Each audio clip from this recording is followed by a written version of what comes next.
Você que curte futebol americano e tá no hype do draft da NFL, se liga. Todo o conteúdo da FN Network nesse mês de abril estará voltado para a cobertura do evento. São mais de 20 criadores de conteúdo dedicados a falar de prospectos e expectativas em podcast, vídeo, lives, rede social e tudo mais. Quer saber quem o seu time vai recrutar? Quer saber se o rival vai pegar aquele seu jogador favorito? Então nos acompanhe e não perca nada. Acesse somosfnn.com.br e encontre todos os perfis de NFL. Vambora! Esse podcast faz parte do site Fambonanet. Acesse fambonanet.com.br.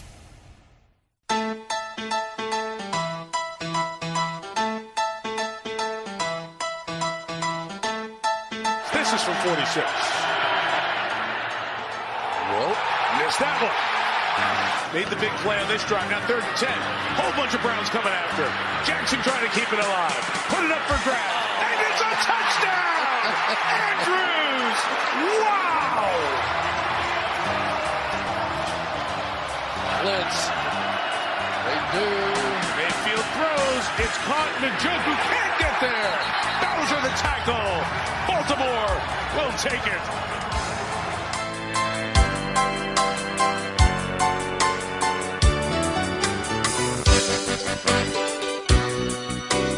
Estamos começando mais um episódio da Casa do Corvo e continuamos com a mesma pergunta: como o Baltimore Ravens está na posição onde está? Nós não entendemos.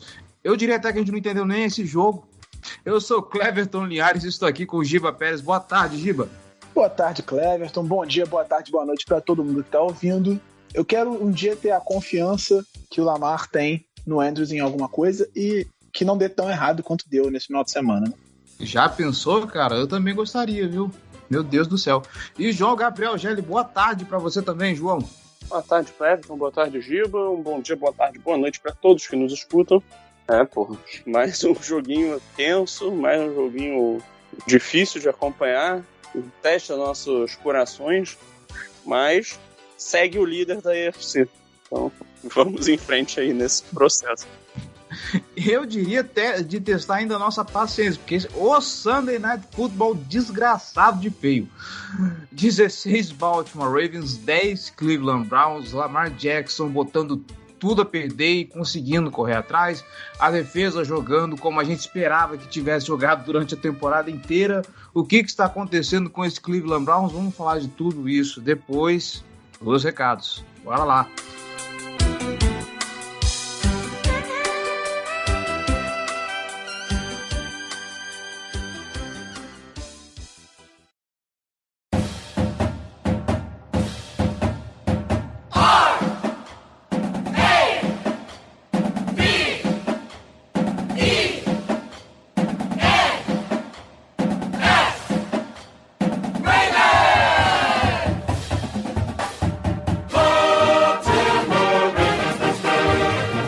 Recados rápidos, galera. Bora lá. Você que está escutando a Casa do Corvo, está gostando, quer ajudar esse projeto a se manter no ar e torná-lo ainda maior, então a gente te convida, vem ser torcedor de elite e apoiar esse projeto, tá bom? apoia.se/Casa do Corvo ou picpay.me/Casa do Corvo. R$1 só, você já faz uma grande diferença para esse projeto, tá bom? Lembrando que se você não quiser também contribuir financeiramente, não puder, enfim, você pode nos ajudar de outras formas. Nós estamos em todos os agregadores de podcast internet afora, tá bom? O que você pensar, a gente está lá. Então, se ele tiver um espacinho para avaliação, avalie a gente, faz esse favor, nós queremos ouvir o seu feedback. Se você então escuta pelo aplicativo de podcast da Apple, melhor ainda, vai lá na loja, vai lá na iTunes Store, procura a Casa do Corvo, deixa suas estrelinhas honestas, deixa o seu comentário, porque assim nós ganhamos relevância na loja da iTunes Store e conseguimos alcançar mais gente, mais torcedores, tá bom? Elogios, sugestões, dúvidas ou críticas, casadocorvobr@gmail.com. Nós queremos ouvir o que você tem a dizer, ok? Redes sociais, facebook.com/Casa do Corvo BR, nossos twitters, @Casa do Corvo, @BRadiansPra, @JGGL, nosso Instagram, @Casa do Corvo, e tem nosso canal no YouTube também. Vai lá que volta e meia aparece um conteúdo maneiro para você acompanhar, tá bom? E se você tá a fim de comentar e debater sobre o episódio, cola lá em fambonanet.com.br, deixa o seu recado, deixa o seu comentário no post desse episódio, tá bom? fambonanet.com.br, o maior site de podcast sobre as ligas americanas de esporte internet afora, tá bom? Tem podcast sobre NFL, NBA, MLB, NHL, não só sobre cada esporte específico, mas vários podcasts de franquias de cada uma dessas ligas, tá bom? Então é quase certeza de ter um podcast pro seu esporte favorito, pra sua franquia favorita, tá bom? E já que você tá lá no Fambonanet, passa na Casa do Corvo e deixa o seu comentário, tá bom? Agora sim, vamos pra pauta.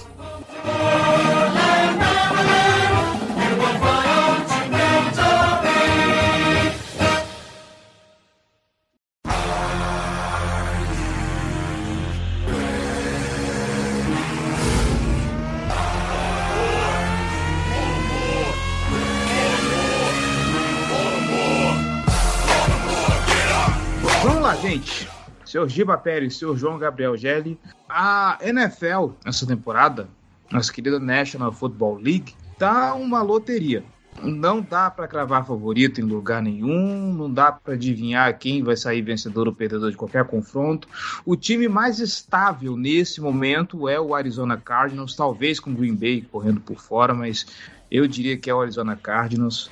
E tá até interessante olhar a AFC e a NFC, porque se a gente tá vendo os passarinhos aí dominando tudo, mas se de um lado o Cardeal tá sólido, tá firme, tá mostrando o serviço, do outro lado o Corvo tá aos trancos e barrancos, e esse Sunday Night Football talvez tenha sido a síntese. Eu sinto que eu já falei esse tipo de coisa em algum outro episódio, mas esse jogo, esse Sunday Night Football, parece que está a síntese do que vem sendo a temporada do Baltimore Ravens nesse momento. Pode estar tudo dando errado, pode acontecer o que quer que aconteça, ainda assim esse time consegue de alguma forma arranjar formas de vencer e, obviamente, contar com a sorte em muitos momentos. Quem contou com a sorte nesse jogo? Lamar Jackson. Bora lá, Giba, vamos explicar o jogo de Lamar Jackson, porque foram 20 de 32 passes tentados, 20 completos de 32 tentados, 155 jardas, rate de 46.5, 2 sacks e 4 interceptações. Eu acho que a gente pode começar, Giba, destrinchando essas interceptações, porque eu acho que elas falam muito do que foi o jogo do ataque, vamos dizer assim, né? A gente vai aqui ver responsabilidades, não vamos falar de culpados, porque foi uma confluência de coisas, essas 4 interceptações.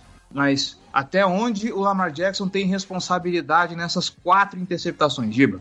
Até o talo. Foi assim, não dá pra tirar quase nada de culpa dele do que aconteceu no jogo. Foi o principal responsável, ele foi interceptado 4 vezes, todas as 4 tentando passes para o Mark Andrews, e todas as 4 de dentro do pocket sem ser pressionado. Então, não tem outra pessoa para ser responsabilizada que não ele. Assim. Antes da gente chegar lá, eu vou te interromper. Aquela primeira era pro Bateman ou era pro Mark Andrews e o Bateman passou no meio do caminho? Vamos lá. Então, ali eu acho que foi uma confluência de problemas que tem. A rota cruzando, ele tentou, o passe foi contabilizado nesses sites que fazem estatísticas como um alvo para o Mark Andrews. E o Bateman passou no meio e tentou pegar a bola. Tanto que se você olhar as estatísticas oficiais da NFL, o Bateman tem 4 targets e 4 recepções. Era um passe para o Andrews, só que o Bateman estava passando também, tentou pegar a bola. Aí, claro, o desvio do Bateman acaba gerando a interceptação. Mas foi um erro de leitura do Lamar também, porque o Bateman estava passando ali naquele momento. Então, se ele não bota a mão, talvez batesse na cabeça dele e causasse a interceptação do mesmo jeito. Mas o Lamar estava num dia realmente terrível. Ele errou leituras, ele teve erros de todos os tipos nessas interceptações. Do azar, que foi a 4ª, né? Que foi uma bola mal passada, uma bola curta, e que não tinha nada, a cobertura estava ótima em cima do Andrews. Para ter uma chance do Andrews pegar aquela bola, ele teria que jogar ela bem mais forte na direção do Andrews, para ele conseguir brigar por ela no alto. Ela foi muito baixa, muito curta, até erros de posicionamento de bola, como foi, se eu não me engano, na primeira, e erro de comunicação, como foi na terceira, que ele achava que o Andrews ia para um lado, o Andrews foi para o outro, ele deu o passe no colo do defensor. Então foi um dia realmente terrível do Lamar. Ele não jogou bem, errou coisas que ele não deveria errar. Assim, o que conforta a gente é que a gente sabe que isso não vai ser o padrão. Ele vai se recuperar, ele vai voltar a jogar bem, ele não vai ter 4 interceptações, eu espero, né, em um jogo tão cedo. Acho que isso vai ajudar também ele a se orientar. A gente tem que lembrar que o Lamar vem de semanas aí com problemas de não treinar direito, porque ficou doente, e perder não sei o que, e vai e volta. Perdeu, nas últimas 3 semanas, se eu não me engano, ele perdeu pelo menos um treino por causa de estar doente.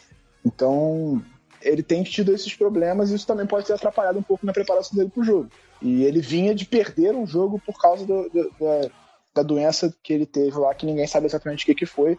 Mas reza a lenda que o Humphrey, na live de volta de Chicago, falou que ele viajou em posição fetal, doente, para Chicago. Então, isso pode ter, obviamente, uma influência na preparação. Ele não pode se preparar tão bem, ele não tá voltando e tudo mais. Mas foi um jogo muito ruim dele. E não dá para descontar nada dele. Para mim, a responsabilidade toda do Lamar, toda. Ele não precisa ficar forçando as bolas que ele forçou para o Andrews em vários momentos. Acho que as defesas adversárias também sabem que se a pressão chegar, o Lamar vai... A bola de segurança dele é o jogador que ele confia plenamente, e que se ele precisar acelerar a jogada, se ele precisar soltar logo a bola, ele vai jogar pro Andrews. Então, ele é o alvo principal, e por isso a cobertura está sempre muito boa em cima dele. Quando ele se livra, é por puro mérito dele. Ele acho que teve 68 jardas no jogo, 39 foram naquela recepção mágica dele com a mão só, sofrendo uma falta. Então, o Andrews não tinha nada no Andrews, e ele forçou um pouco as bolas no Andrews. Acho que o ponto foi justamente esse. E aí, isso acabou não virando um problema tão grande, porque a defesa estava inspirada. Sobre a oscilação do time que você falou, eu acho que o Ravens, ao longo da temporada, principalmente nas primeiras, 10 semanas, teve o ataque carregando o time, com a defesa sofrendo bastante, o Lamar tendo que fazer jogos espetaculares, mágicos, para conseguir buscar vitórias, e se virando e sempre levando o time a gente está com 11 jogos, nos primeiros 7, a gente pode dizer que foi assim, com o Lamar carregando o time para as vitórias e fazendo a gente ganhar, sendo a razão pela qual o Baltimore Ravens venceu os jogos no começo da temporada. E depois do Thursday Night, né, isso já começou a mudar. No Thursday Night a gente perdeu com o ataque jogando muito mal e a defesa entregando no final, quando podia manter a gente no jogo, mas boa parte do jogo jogou bem. E aí, contra o Chicago Bears, a defesa foi decisiva, até porque o ataque não conseguiu produzir muita coisa. Teve as big plays, como já vinha tendo ao longo de toda a temporada, mas na maior parte do jogo a defesa jogou muito bem e conseguiu anular o Chicago Bears. E agora, novamente, contra o Cleveland Browns, uma partida perfeita da defesa. Nem as famosas big plays que a gente estava falando sempre apareceram. Eles anotaram 10 pontos no jogo, sendo 7 de um touchdown que não foi, né? A bola claramente bate no chão. O Harbaugh disse que quando ele questionou a arbitragem, eles alegaram que não tinha evidência, mas para mim, nos 2 ângulos, dá para ver a bola tocando no chão. Então, a evidência mais clara que isso é impossível. E foi o único drive que o Browns conseguiu produzir alguma coisa. Essa vitória é toda na contra da defesa. Então, o Ravens saiu de um time que dependia absolutamente do ataque para um time que depende absolutamente da defesa. Ainda não conseguiu convergir os dois jogando bem. Talvez ali o jogo contra o Los Angeles Chargers, as 2 unidades jogaram bem, mas mesmo assim, mais ou menos, né? Porque foi um jogo... o Broncos também, os 2 jogaram bem, assim, mais ou menos. Mas acho que o Ravens não atingiu esse ponto de ter as 2 unidades constantes jogando bem por semanas seguidas, né? Ainda não conseguiu. Agora que a defesa começou a se recuperar, aparentemente o ataque começou a cair de produção. E aí a gente tá nessa inconstância dentro dos jogos muito por conta disso. Então, a esperança é que o Lamar se recupere desse jogo de 4 interceptações, eu não tenho dúvida de que vai acontecer, e a defesa continue jogando como jogou agora contra o Cleveland Browns. A gente pegou o melhor ataque terrestre da NFL e cedeu só 40 jardas. Então, se isso acontecer, aí sim a gente pode dizer que o Baltimore pode sonhar com alguma coisa. Lembrando que o próximo jogo é contra o Pittsburgh Steelers, que apesar de ter peças muito boas na defesa, como a gente viu lá contra o Cincinnati Bengals, não sei se é uma casualidade ou se isso vai ser uma tendência, as coisas nem pro lado defensivo do Pittsburgh Steelers estão funcionando bem. A ver como é que esse Baltimore Ravens vai se comportar. A notícia quentinha é que TJ Watt está na lista da Covid e talvez não jogue. Não se sabe se ele está vacinado ou não.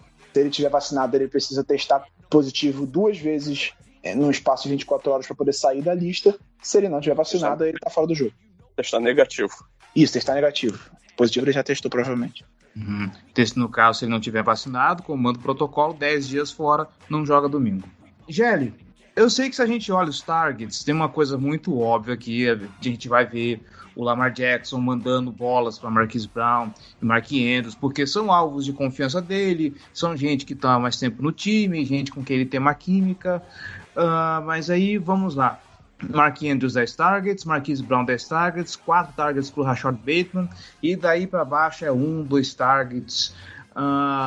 Descontando Patrick Ricard, Devin Duvernay, que são gente ali de obviamente, um nível técnico mais baixo, Devonta Freeman. Não seria o caso da gente ver uma maior distribuição de bolas, pelo menos entre os 4 principais recebedores do Lamar Jackson, porque o Sammy Watkins só teve 1 target nesse jogo aqui, pelas estatísticas. O Rashad Bateman teve 4. Aliás, eu acho que até vale a gente considerar falar um pouco do jogo do Rashad Bateman, que nesse, por enquanto, ainda foi o jogo mais fraquinho dele. E aí você olha, 10 targets pro Andrews, 10 targets pro Brown. Acho que tá na hora da comissão técnica olhar para dentro e ver com mais carinho essa distribuição de bola, né? Ou de repente pode ser circunstâncias da marcação da defesa do Browns. Cara, eu vou ser bem sincero, não me incomoda tanto não, tá? Eu acho que, assim, tem vezes que isso acaba sendo circunstância do jogo, né? Às vezes seu alvo tá mais quente, às vezes você tá sofrendo pressão, você se livra pra primeira leitura, e às vezes esses 2 caras, por serem os alvos mais confiáveis, são a primeira leitura na progressão. Então, assim, não acho que isso é um problema por si só.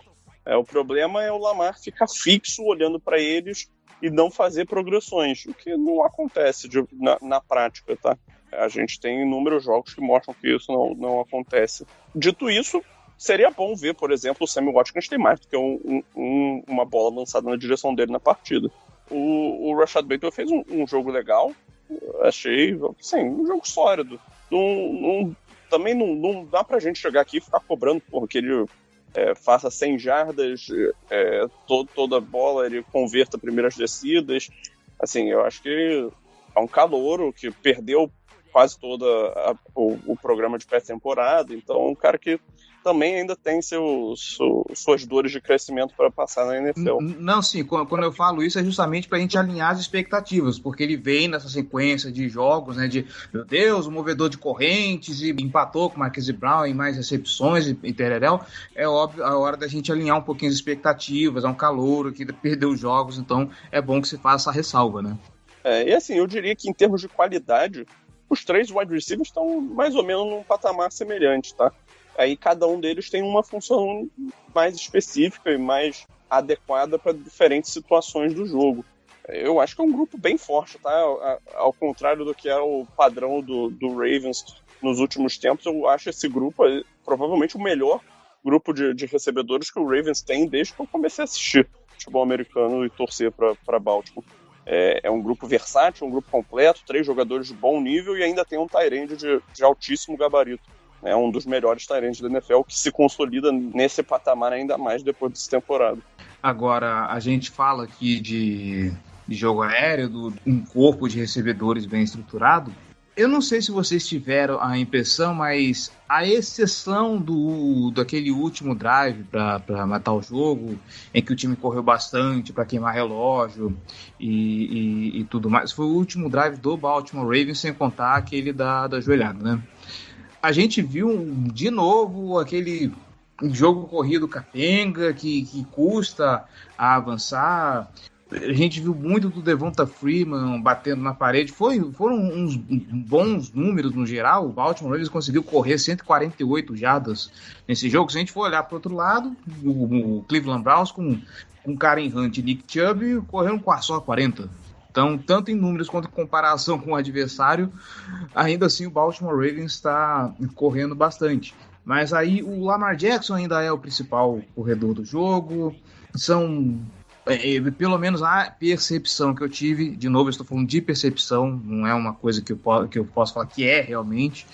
Eu senti muito que o jogo corrido bateu muito na parede. Aí fica sempre aquela percepção de, poxa, se tivesse J.K. Dobbins, se tivesse Gus Edwards, o jogo ia ser diferente e tudo mais. Acho que não dá para melhorar muito disso aí para cima, né, Giba? Não, o jogo terrestre vai ser isso aí, não adianta. Vai depender muito do Lamar correndo com a bola, esses options. O Freeman, como a gente vai falando aqui semana após semana, ele ainda tem uns jukezinhos bonitos. Ele fez um nesse jogo, inclusive, que ele fez um corte no Anthony Walker que foi até constrangedor pro Walker, assim.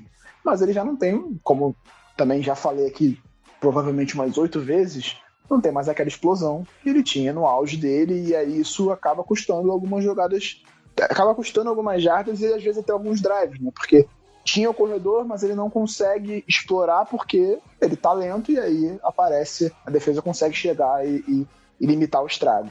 Então vai depender sim do Lamar correr muito com a bola, e as defesas sabem disso, estão tentando se preparar para isso. Ainda é muito difícil, né? Porque o Lamar é um gênio. Mas o jogo terrestre vai ser isso aí até o final da temporada. Não tem como melhorar muito além disso. Sobre os recebedores, cara, o Bateman fez o que ele tinha que fazer. Foram 4 bolas de direção dele e ele pegou as 4. Acho que não tem como culpar ele pela quantidade de atuação. Ele fez o que ele poderia fazer, assim como o Sammy Watkins também fez o que poderia fazer. Foi uma bola de direção dele e ele pegou a bola que foi na direção dele. Eu acho que faltou pro ataque um plano de jogo melhor e, claro, uma execução melhor do Lamar. Não dá pra dizer que foi dele. O Harbaugh, o Bateman teve uma redução considerável na porcentagem de snaps que ele teve no jogo. Ele teve 44% só de snaps, e o Watkins teve um pouquinho menos ainda do que ele, e o Harbaugh justificou que é porque chegou um certo momento da partida que o Ravens entendeu que ele precisava usar um grupo mais pesado, né? E aí passou a usar mais sets com mais tight ends e com o fullback. O Ricardo jogou quase o jogo inteiro. O Ricardo virou basicamente um jogador extra de linha ofensiva. Você pode ver, o Ricardo está sempre em campo, ajudando nos bloqueios, ajudando a manter o pocket limpo. Só que ao mesmo tempo ele deixa de ser um recebedor. É um recebedor a menos em campo. Inclusive aquela última interceptação que a bola bate na mão do Mark Andrews e sobra pro defensor do Browns. Na parte de baixo, o Patrick Ricard está livre. Se o Lamar consegue enxergar o Ricard passar para ele, ainda consegue pro down, em vez de ter gerado uma interceptação. Então, o ponto foi justamente esse, assim. O Lamar, ontem, a gente já viu ele fazendo isso em outros momentos, mas não tanto quanto ele fez ontem, que é forçar certas coisas. O Bray, ele tem um mérito absurdo de pegar o que as defesas dão para ele. Tá dando passe curto, então eu vou fazer o passe curto. Tá aberto em profundidade, eu vou passar em profundidade. É saber explorar o que a defesa tá dando para ele. O Lamar, às vezes, ele tem essa de forçar um pouco bola onde não tem nada. E foi exatamente isso, essa quarta interceptação. Não tinha nada ali, não tinha espaço para passar a bola pro Andrews. Teria que ser uma bola espetacular e uma jogada espetacular do Andrews para ter alguma coisa ali, entendeu? Eu discordo um pouco disso. Eu acho que o Andrews estava bem posicionado ali.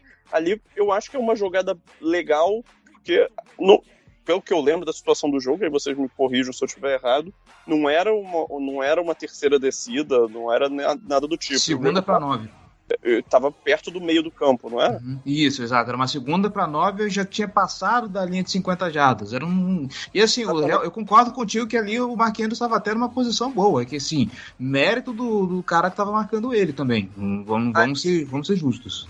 Ali é a situação clássica de você tentar uma jogada em profundidade, tá? É a posição faixa típica de você pegar e numa primeira, segunda descida tentar uma bomba pro fundo do campo. Né? Essa faixa entre as 40 jardas do campo de defesa e 40 jardas do campo de ataque. E eu não sei se você vai concordar comigo, Gelli, mas pouco tempo antes o Lamar tinha feito a mesma coisa que gerou, inclusive, um pass interference. Sim, teve isso. Teve uma que foi mais longa pro Hollywood Brown também, mais no começo do jogo, que bateu na mão do Brown, mas a bola já estava um pouco mal posicionada para fora do campo também. E, assim, para mim o grande problema dessa jogada foi que o passe foi ruim. O passe ficou muito curto. não foi a decisão ali. Ali a decisão, pra mim, é ok, porque o Andrews não tá mal posicionado. Ele já tinha, de certa forma, ele tinha ganhado um pouco na rota, já tinha assumido um pouco a frente no caminho. O que faltou ali foi que o Lamar tinha que ter jogado a bola mais na frente. Que ali ele dava a chance pro Andrews fazer uma jogada que era difícil, ele não tava com muita separação, mas ele reduziria a chance de dar algum problema e o Browns acabar com a bola. Mas mesmo assim também ele deu azar de qualquer forma, né, do Andrews ter tocado na bola, a bola cair no colo do defensor. E um grande mérito do defensor ter conseguido envelopar essa bola e cair com ela. Especialmente o mérito do defensor de ter virado pra bola. Porque se ele não vira ali, era interferência de novo. Ia ser outra interferência no Andrews. Eu acho essa regra de interferência terrível. O cara tá disputando a bola, o recebedor para, o cara tem que virar de costas, senão é falta. Claramente sempre vai ser falta. Ela premia passes ruins. O Lamar, inclusive, tem feito isso agora por causa disso, eu acho. Porque ele nunca fazia, agora ele começou também, se for pra errar, que errar pra menos, né? Porque a gente sempre fala que ele errava muito pra mais e acabava nunca tendo uma interferência. Agora começou a ter interferência o tempo todo. Esse jogo teve mais uma, teve a do Bateman lá, duas em cima do Bateman, então tem acontecido mais. Então, eu até concordo que existia a possibilidade de acertar o passe. Teria que ser muito melhor. Mas eu acho que às vezes falta isso também, do Lamar pegar o que a defesa está dando. Ele viu profundidade, era um passe muito difícil de ser executado, era um passe bem difícil, a cobertura estava boa. O Andrews tinha passado um pouco, mas era uma cobertura boa e o jogador era mais rápido que o Andrews também, era um safety um pouco mais leve. Então, era um passe consideravelmente difícil. Você tem um jogador livre para o first down, é o que os americanos sempre dizem que é viva para ver mais um dia, né? Que aproveita aquilo ali, ganha o first down, mais um set de jogadas e vambora, entendeu? Então acho que falta isso. O Lamar estava travando muito na primeira leitura nesse jogo e isso custou as 4 interceptações dele no jogo. Antes da gente virar para defesa, vocês querem fazer alguma consideração também sobre a linha ofensiva nesse jogo? Lembrando que a gente perdeu o Bozeman no meio do jogo, não lembro se ele voltou depois e teve o Tristan Collar castigo. Ele voltou no drive seguinte. Ele voltou no drive seguinte. Sim. Perdeu só. Eu achei que foi até melhor do que eu esperava, sinceramente, a linha ofensiva. O Lamar não teve tanta pressão assim, não foi sacado várias vezes, foram 2, se não me engano, no jogo. Um do Myles Garrett logo no primeiro drive, né, que acho que também teve um pouco de demérito do Lamar, ele demorou a escalar, e quando ele escalou, ele foi pra cima do Garrett. E fora isso, ele não teve tantas pressões, tanto que nenhuma das interceptações foi gerada por causa de pressão. O Lamar, inclusive, passou melhor a bola fugindo da pressão do que quando estava no pocket sem ser pressionado. E é incrível, porque ele era, provavelmente não é mais depois de ontem, né? Mas até outro dia ele era o melhor QB da NFL passando com pocket limpo. Mas realmente ontem foi um jogo muito fora da curva porque a gente está acostumado a ver do Lamar Jackson.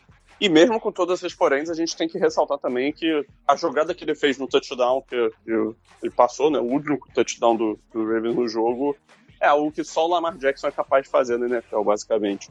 Ganhar aquele tempo, correndo para trás, ter a paciência, encontrar o alvo dele livre na endzone, criar, mesmo com um pass rusher como o Myles Garrett perseguindo.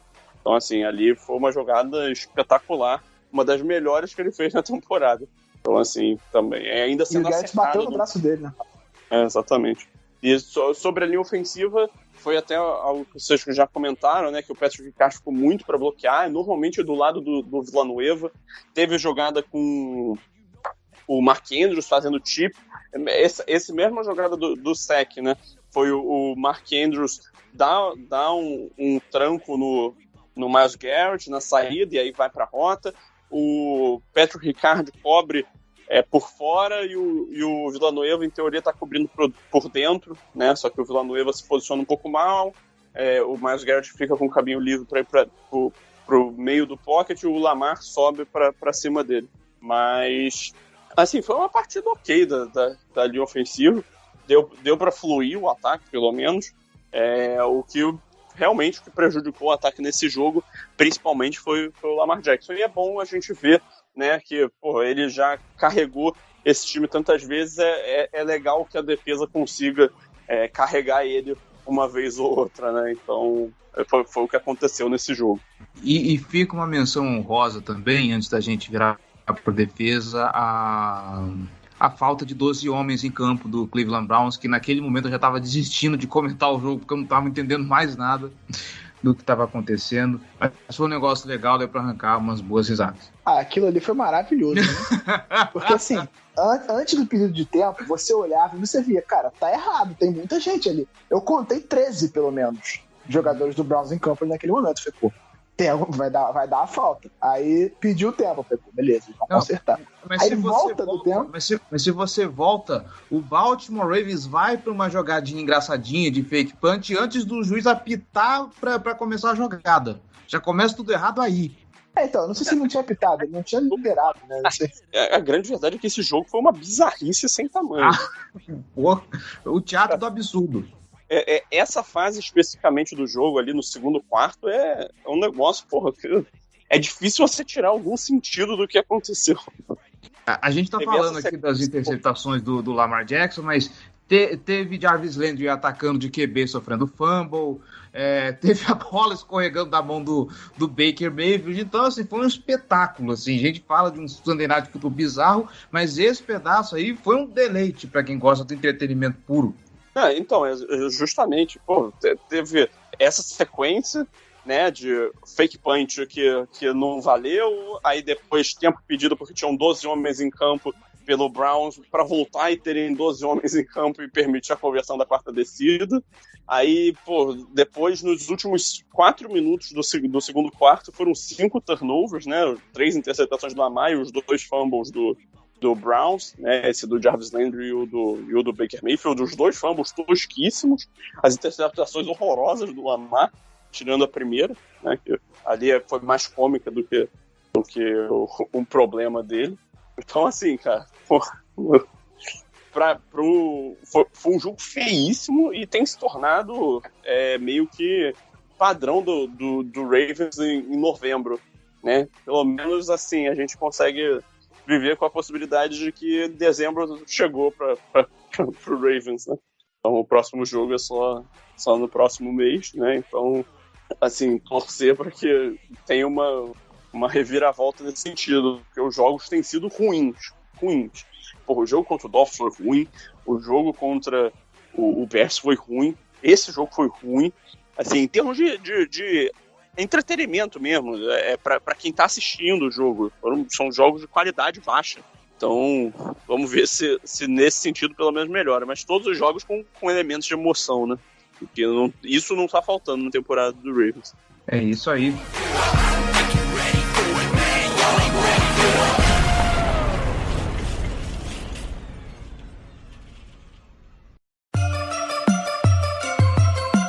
Black and purple, black and purple, black and purple, black and purple. Black and purple, black and purple, black and purple, black and purple. Yeah. Vamos virar a página. Pera aí, deixa eu pegar a estatística. Boa. Essa aqui é boa. Pera aí, deixa eu só achar ela aqui. Os Ravens são os primeiros times na era do Super Bowl a marcar menos de 17 pontos, ter menos do que 325 jardas totais e lançar pelo menos 4 interceptações a mais do que o seu adversário e mesmo assim ganhar o jogo, né? E times nessa situação estavam 0, 275 e 1 nesse período, contando temporada regular e playoffs. Então, Ravens aí desafiou a história nesse jogo. E o melhor de tudo, eu quero saber de onde saiu esse empate.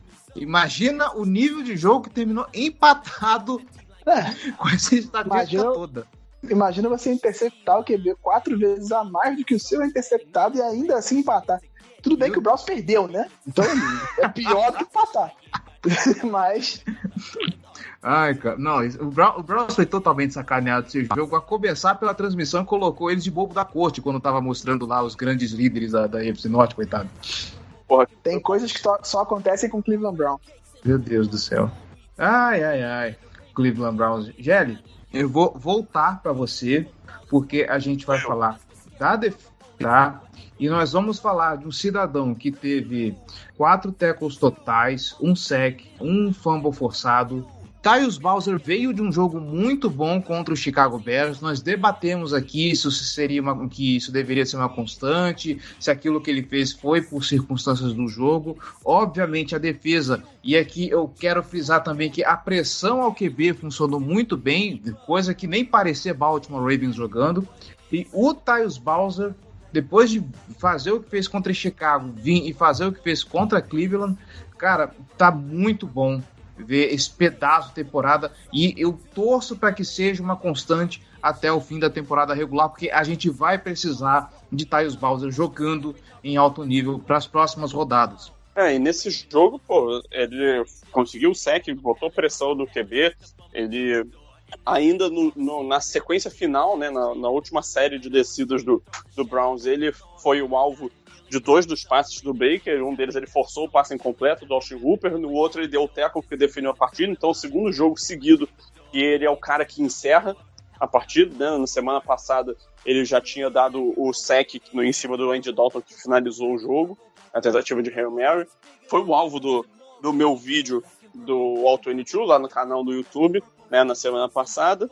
Nessa semana, mais uma grande atuação. Então, assim, ele nessas últimas semanas ele tem elevado o nível dele. Ele é o líder do time em sacks, tá produzindo bem. Então, passou assim, o Patrick Queen? Em sacks? O da Feué. Ah, não, desculpa. Não, eu entendi tackle, desculpa. Esquece, não aconteceu. Desde a semana passada ele é o líder em sacks, né? Agora tá com 5,5, o Ué tá com 5, se eu não me engano, nesse instante.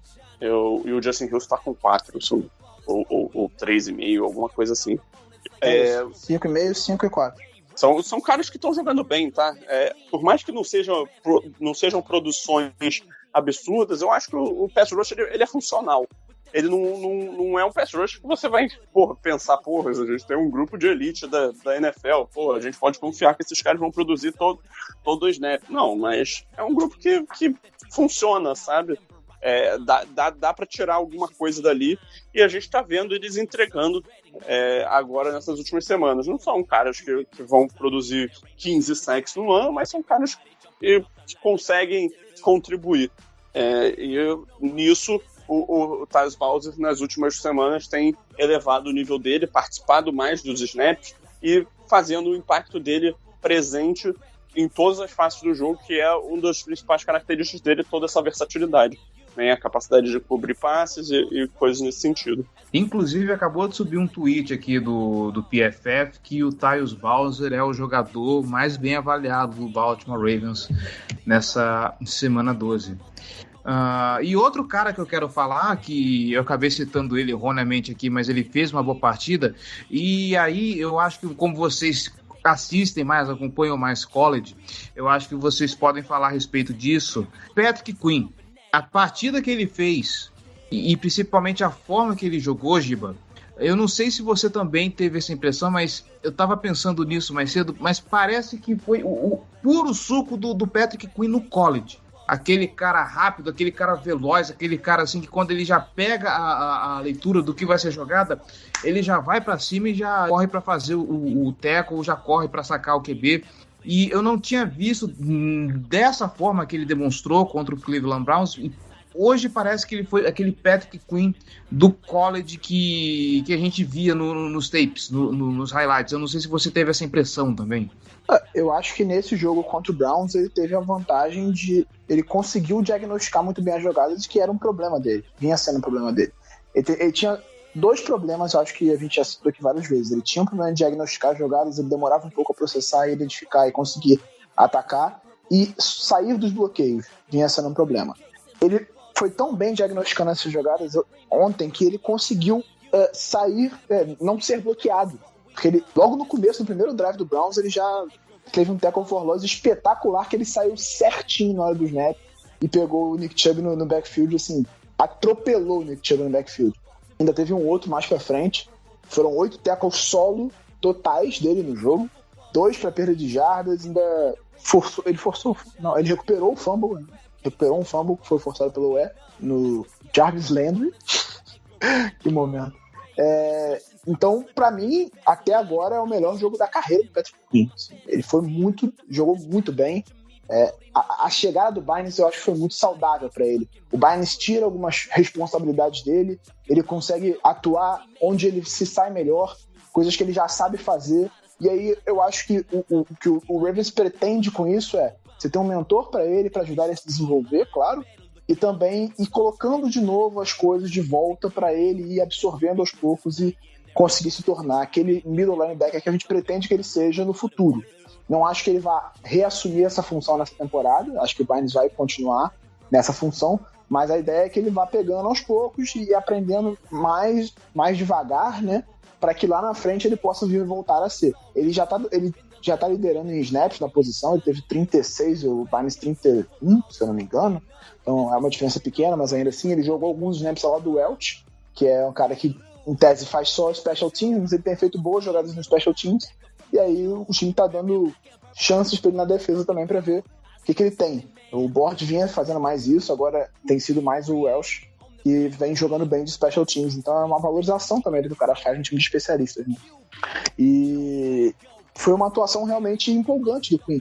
E como o setor, que era um dos grandes problemas dessa defesa, se tornou o mais constante com a chegada do Josh Bynes. É impressionante, porque o Bynes chegou, ele trouxe esse aspecto da cobertura de passe pelo meio, que ele faz muito bem, ele volta e meia desvia um passe, corta uma linha de passe, quase consegue uma interceptação. O Quinn passou a se sentir muito mais confortável com ele do lado, jogar muito melhor, tem tido um impacto muito maior nos jogos desde que o Bynes chegou, e tem sido o setor mais constante da defesa. A secundária tem seus problemas, volta e meia sai de uma big play, erros de comunicação, a gente já falou aqui constantemente e tal. O pass rush está evoluindo, isso eu concordo com o Gelli, não é um grupo que você olha e fala, meu Deus, eu estou morrendo de medo, eu vou sofrer 18 sacks no jogo.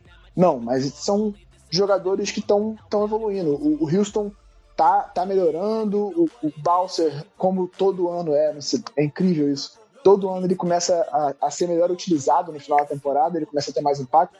Já superou a melhor marca de sacks da carreira dele. Era 5, ele tá com 5,5 agora. O Odafe passou um período ali meio apagado no meio da temporada, mas voltou a fazer bons jogos nessas últimas semanas.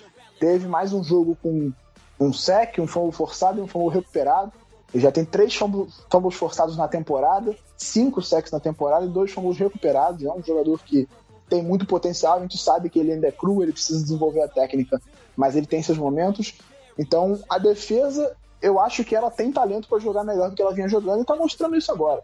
Com o conserto do meio, eu acho que o impacto está se distribuindo e as coisas estão se acertando aos poucos. Não acho que é uma defesa top 5 da NFL, nem de longe, até porque a secundária desfalcada virou um problema, a linha defensiva também está com desfalques e acaba sendo um problema, mas ela está conseguindo assentar as coisas e se tornar uma defesa o suficiente para ganhar jogos, como a gente viu nesse caso do Cleveland Browns, foi uma defesa suficiente para ganhar jogos. E claro, citando a linha defensiva, né, que sem Calais Campbell, sem o Derek Wolfe, com o Brandon Williams voltando de lesão, simplesmente anulou, amassou o jogo terrestre do Browns, que é o melhor da liga. Então, acho que é difícil não elogiar alguém da defesa essa semana. Foi uma atuação realmente impressionante da defesa.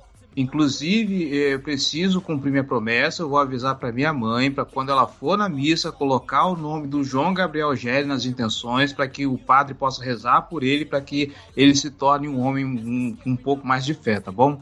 Eu não esqueci dessa promessa, não. E... Posso pegar carona nisso? Pera. Manda. Então, isso me surpreendeu bastante desse jogo, tá? Porque... Tudo indicava que o Browns, voltando a ter a linha ofensiva deles completa, né, que o Jack Conklin estava voltando de lesão, voltando a ter o backfield completo, o Kareem Hunt também estava voltando de lesão, tudo indicava que eles teriam vantagem grande nas trincheiras, e isso prometia se manter também quando o Ravens estivesse no ataque, né, a linha defensiva deles tendo vantagem contra a nossa linha ofensiva. Mas o que se viu foi, o Ravens dominando as trincheiras quando estava na defesa. Então, assim, tem que botar muito mérito pro Brandon Williams, que não estava fazendo uma boa temporada, mas voltou muito bem nesse jogo. Ao Justin Madubuike, que fez o jogo com o maior número de snaps da carreira dele, muito assumindo a função que o Calais Campbell faz em campo e fazendo isso em nível muito alto. E assim, cara, e também para todo mundo que participou dessa rotação, o trabalho dos linebackers, Josh Bynes muito inteligente, Patrick Quinn reagindo muito rápido, atacando os espaços. Quem quiser ler um pouquinho mais sobre Patrick Quinn, foi o meu texto de estreia na semana passada lá no On The Clock. O texto está liberado para todo mundo ler, analisando um pouquinho dessa trajetória do Patrick Quinn até agora na NFL. Então, assim, tem que ter muito mérito para o trabalho, principalmente do front seven, mas também o trabalho de apoio dos cornerbacks. O Anthony Everett, voltando de lesão, jogou todos os snaps. E assim, eu acho que o Browns, de certa forma, ele jogou um pouco a favor do Ravens em termos de utilização do personnel deles, né? Porque eles são um time que gosta de jogar muito pesado. É um time que gosta muito de jogar em personnel 12, né? Que é um running back e 2 tight ends, ou personnel 13, que é um running back e 3 tight ends. Então isso faz com que tenham menos wide receivers em campo. Menos wide receivers em campo representa ter menos cornerbacks em campo também. Então isso ajudou, né, para um time que estava com a rotação meio baleada, com alguns nomes fora. O Chris West ficou fora, o Ardarius Washington foi para injury reserve, o Jimmy Smith estava lesionado fora, o Tavon Young estava meio lesionado, o Anthony Everett mesmo meio lesionado. Então, assim, é todo um grupo de cornerbacks, de defensive backs que não está 100%, não está totalmente saudável. E, assim, dessa forma, eles ajudaram a gente, porque foi o Marlon Humphrey e o Anthony Everett basicamente que ficaram em campo, e o Tavon Young teve uma porcentagem menor de snaps, né? Muitas vezes ele saía do campo, às vezes entrava o Dino Stone. Nesse sentido, o Browns deu uma ajudada no volume de snaps dessa secundária. Mas, assim, uma partida excepcional da nossa defesa, cara. Assim, foi uma vitória que me surpreendeu justamente porque eu não esperava o Ravens ter a capacidade de dominar as trincheiras da forma que dominou. Agora é ver se essa atuação se traduz em consistência e instabilidade, de manter esse padrão para as semanas seguintes. Então vamos torcer para isso e que essa defesa esteja chegando no seu ponto alto, melhore nas falhas de comunicação e ela fique mais saudável para daqui para frente, né? Ela continuar produzindo e talvez elevar de patamar ainda mais. Então, você puxou inclusive o último ponto que eu ia pegar, cara, porque a gente reclamou tanto da secundária, das big plays que esse time toma, e para esse jogo nem os passes em profundidade nos quais o Baker se arriscou ainda conseguiu converter, nem isso foi tanto problema assim, né? Sim, pois é. O Jarvis Landry teve algumas jogadas mais longas, mas nenhuma delas ali pareceu ser por falta de comunicação, pareceu, faz parte, né? Você vai ceder algumas jogadas maiores mesmo no jogo. Isso não é raro você ter um jogo perfeito, né? Mas a defesa pareceu bem posicionada, bem preparada e fez um jogo, assim, de altíssimo nível.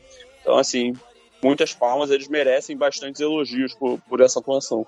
A secundária ainda tem, a gente vê que tá melhorando. E, cara, Landry jogar bem contra o Ravens não é novidade também, né? Vamos ser sinceros aqui. Todo jogo, ele tem mais de 100 jardas, ele queima a gente, ele consegue recepções miraculosas. O cara parece que nasceu para jogar contra o Baltimore Ravens. Ontem ele chegou a ter foram 95 jardas nas 5 recepções que ele fez no começo do jogo. Ele terminou com 100 e pouquinho, né? E o Browns, depois que ele perdeu, não, porque o Odell nunca esteve em campo, né, propriamente dito. O grupo de wide receivers talvez seja um problema desse ataque, né? Que a linha ofensiva é maravilhosa, os running backs são espetaculares, o Baker Mayfield, quando tá saudável, é um quarterback decente. Tem um grupo de tight ends até bem profundo, mas eu acho que o wide receiver ali é o ponto que pega mais esse time. Então, é exatamente o que o Jerry falou, de botar na formações pesadas, a gente ficou só com o Everett e o Humphrey. Ele estava aí livre no mercado há pouco tempo, eles podiam ter pego o Odell Beckham, né?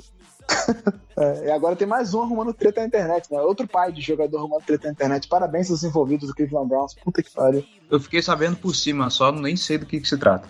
O pai do Odell encheu o saco sacaneiro, falando mal do Baker Mayfield, fez um vídeo, acho que lembrando o Baker Mayfield no passado. Aí isso eu lembro. Aí agora o pai do Kareem Hunt fez um post no Facebook falando que o Baker Mayfield tem medo de passar a bola, que às vezes o filho dele tá livre, saindo do backfield e não recebe passe, não sei o que. É a minha opinião, eu tenho direito de expressar. Pô, é um animal, né? Deus do céu. E a gente pode ver que realmente o Odell tá se tornando um grande pé frio, né? Porque ele foi pros Rams e os Rams também começaram a empacar. O Von Miller também, né? Chegou no... Ele brincou que dormiu 4-4, acordou 7-1, já perdeu 3 jogos. Então, o que eu acho a gente tem pela frente agora os Steelers, que é um time também com um ataque problemático, talvez um pouco menos do que o Browns, porque tem um QB mais experiente, mas que também não tá jogando tão bem nessa temporada, e que tem uma defesa que em tese é muito forte, mas que também não faz um grande ano, né? Eu vejo os torcedores dos Steelers reclamando muito da defesa terrestre deles, tá jogando muito mal e tudo mais, que o Devin Bush tá fazendo um ano muito ruim, pode não ter o TJ Watt desfalcado, então é um jogo que eu espero novamente que a defesa consiga corresponder, e que vamos ver se o ataque se recupera também, né? Então, acho que essa defesa é o que eu falei lá atrás. Ela tem potencial para jogar bem melhor do que ela estava jogando e ela está mostrando isso agora. Ainda não pegou um grande adversário, um grande ataque do outro lado desde então, né? Mas eu acho que se elevar o patamar, não precisa ser a defesa de 2000. Pode ser uma defesa só, ok.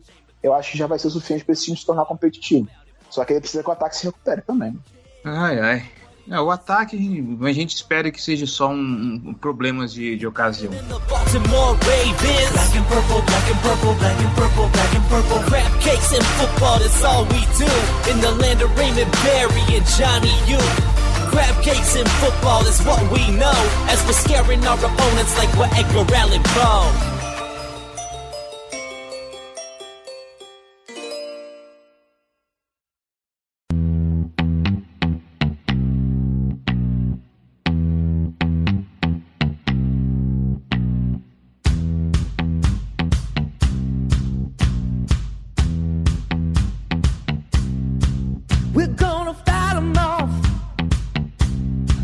Bom, é isso.